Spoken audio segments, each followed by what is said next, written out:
Frog Prince or Iron Henry.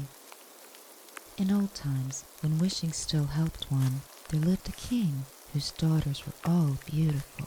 But the youngest was so beautiful that the sun itself, which has seen so much, was astonished whenever it shone in her face. Close by the king's castle lay a great, dark forest, and under an old lime tree in the forest was a well. And when the day was very warm, the king's child went out into the forest and sat down by the side of the cool fountain. And when she was dull, she took out a golden ball and threw it up on high and caught it. And this ball was her favorite plaything. Now, it so happened that on one occasion, the princess's golden ball did not fall into the little hand which she was holding up for it, but onto the ground beyond and rolled straight into the water. The king's daughter followed it with her eyes, but it vanished, and the well was deep, so deep that the bottom could not be seen. On this she began to cry, and cried louder and louder, and could not be comforted. And as she thus lamented, someone said to her, "What ails thee, king's daughter? Thou weepest so that even a stone would show pity." She looked around to the side, from whence the voice came, and saw a frog stretching forth its thick, ugly head from the water. "Ah, old water splasher, is it thou?" she said. "I am weeping for my golden ball, which has fallen into the well." "Be quiet and do not weep," answered the frog. "I can help thee. But what wilt thou give me if I bring thy plaything up again?" "Whatever thou wilt have, dear frog," she said. "My clothes, my pearls and jewels, even the golden crown which I am wearing." The frog answered, "I do not care for thy clothes, thy pearls and jewels, or thy golden crown. But if thou wilt love me, and let me be thy companion and playfellow, and sit by thee at thy little table, and eat off thy little golden plate, and drink out of thy little cup, and sleep in thy little bed, if thou wilt promise me this, I will go down below and bring thee thy golden ball up again." "Oh, yes," said she, "I promise thee all thou wishest, if thou wilt but bring me my ball back again." She, however, thought, "How the silly frog does talk! He lives in the water with other frogs and croaks, and can be no companion to any human being." But the frog, when he had received this promise, put his head into the water and sank down, and in a short while came swimming up again, with the ball in his mouth, and threw it on the grass. The king's daughter was delighted to see her pretty plaything once more, and picked it up and ran away with it. "Oh, wait, said the frog. "take me with thee. I can't run as thou canst." But what did it avail him to scream his croak after her as loudly as he could? She did not listen to it, but ran home and soon forgot the poor frog, who was forced to go back to his well again.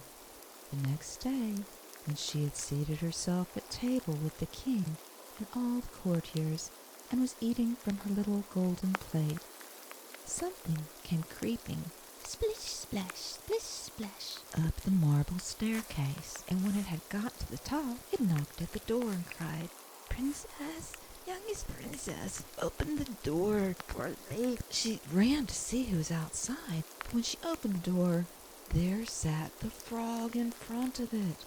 Then she slammed the door to in great haste, sat down to dinner again, and was quite frightened. The king saw plainly that her heart was beating violently, and said, "My child, what art thou so afraid of? Is there perhaps a giant outside who wants to carry thee away?" "Oh, no," replied she. "It's no giant, but a disgusting frog."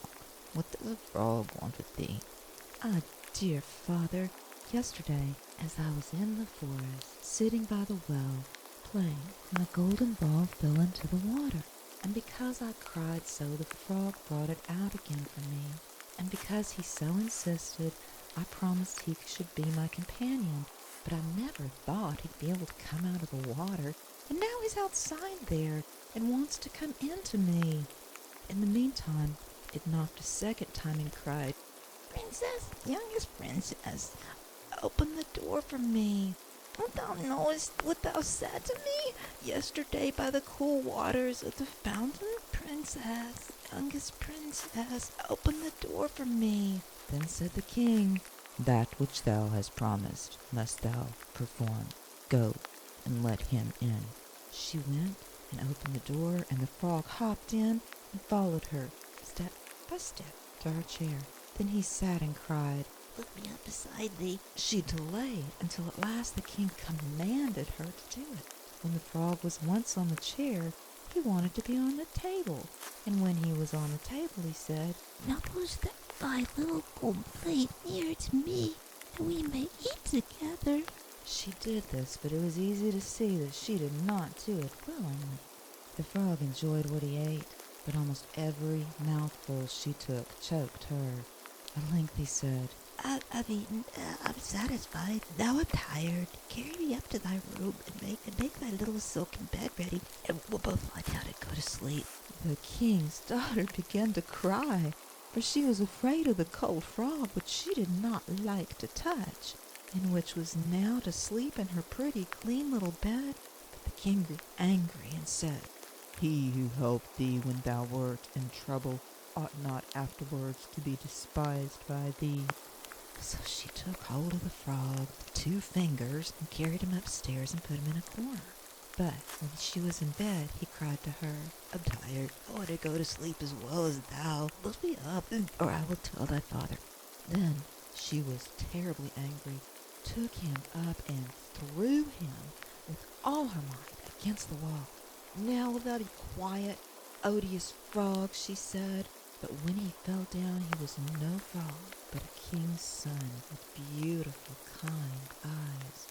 He, by her father's will, was now her dear companion and husband.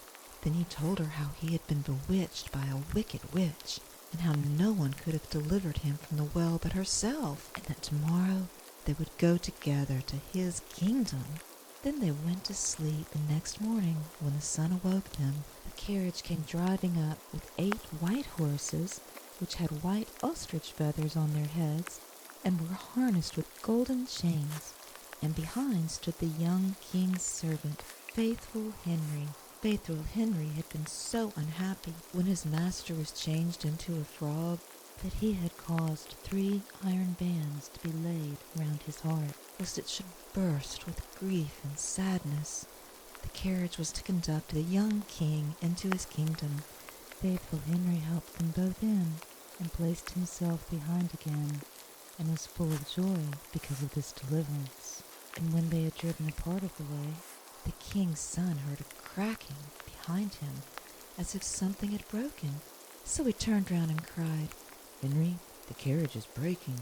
No, master, it's not the carriage. It's a band from my heart, which was put there in my great pain when you were a frog and imprisoned in the well.